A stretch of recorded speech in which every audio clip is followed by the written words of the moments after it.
Capricorn. Welcome back to the channel. Welcome to your March 2022 horoscope. I'm super glad you're here.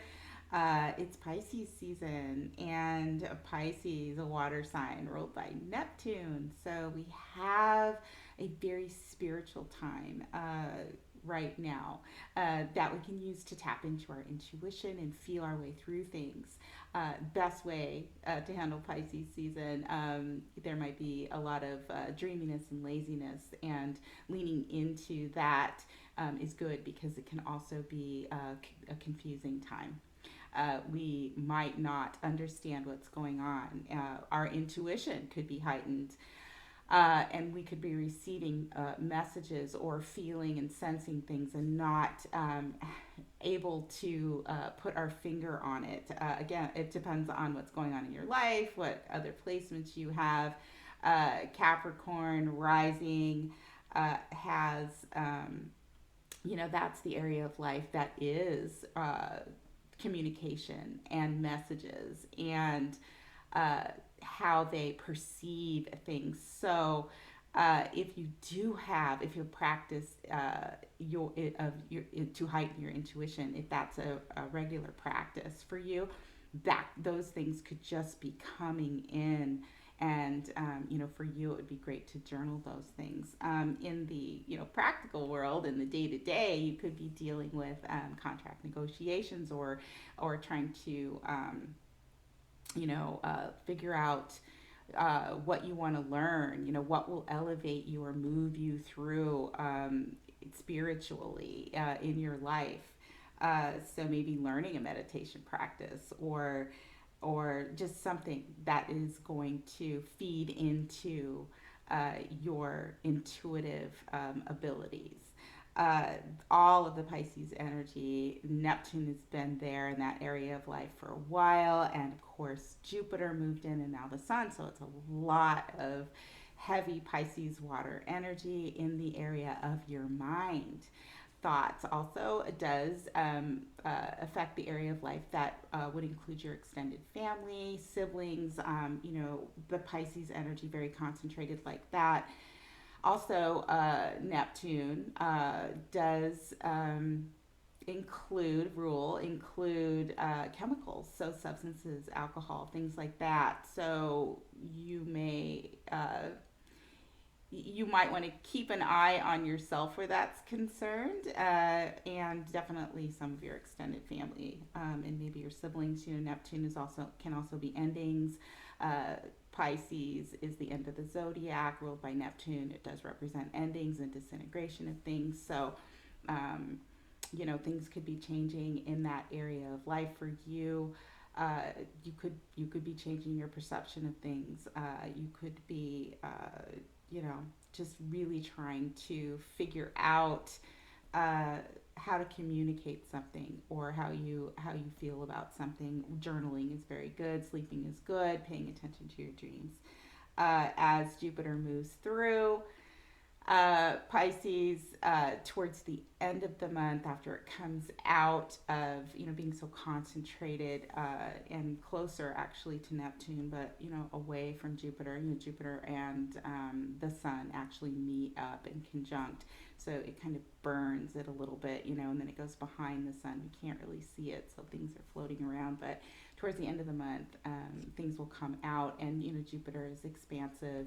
Jupiter is very wise and can give us some clarity or expansion. A little bit of luck, abundance, just overall sprinkle something in there in the midst of this recent confusion, or dreaminess, or however you're experiencing it, can actually, lead us in a direction that is that is clearer for us.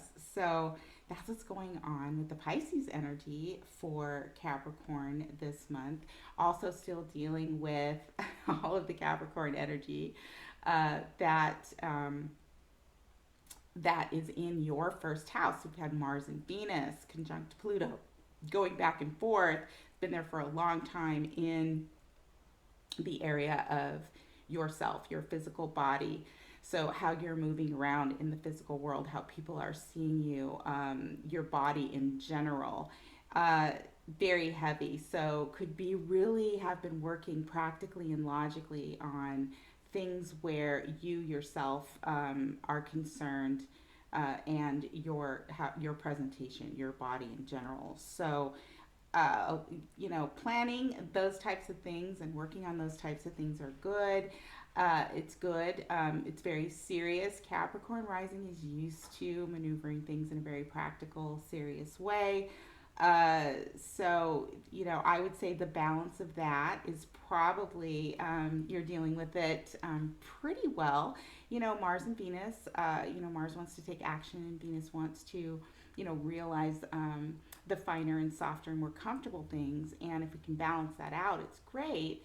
Capricorn tends to fall towards the logical or practical. So maybe it's been a little difficult to let that Venus energy come in. And remember, Venus is everything we value, which could be money or could be love or could be anything that we're trying to create that is going to create some value in our life. And with Pluto, there with Mars and Venus for so long, creating an intense focus or actually changing things and loosening a grasp on something that maybe we don't want to let go of, or maybe it's a welcome change and we do want things to move and transform into a different reality for us. So Mars and Venus are moving into Aquarius the first week of March, and that's good. It kind of loosens that up a little bit, gives us an opportunity to break out and actualize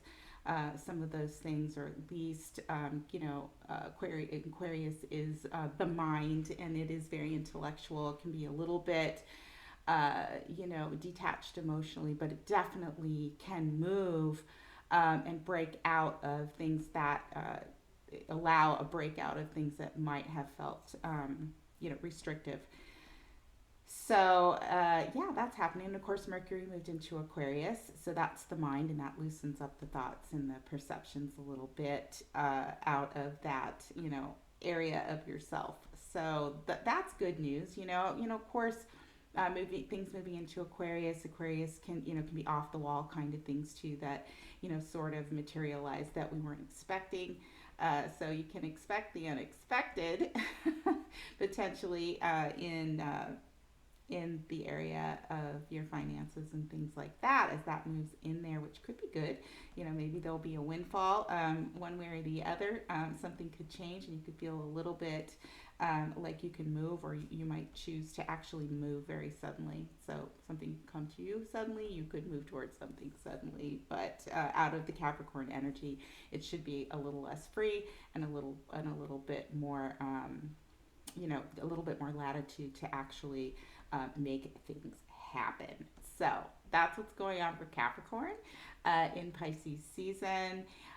If you are interested in taking a look at how all of the planets are hitting in your birth chart, or understanding your birth chart in general, in any area of life, get a hold of me at GeminiFire65 at msn.com. I would love to read for you. I've thoroughly enjoyed everybody that I've met during the reading. So thank you so much for getting in touch with me. I just absolutely love interacting with all of you. I will be back at the end of the month for April 2022 horoscopes, and we've got things coming up. The full moon, we've got some conjunctions, we've got some other things that I'd love to talk about, and so stay tuned. Thanks for being here. Please like, subscribe, and share. I would very much appreciate it. And yeah, so until then, may the stars forever be in your favor, and I'll see you next time.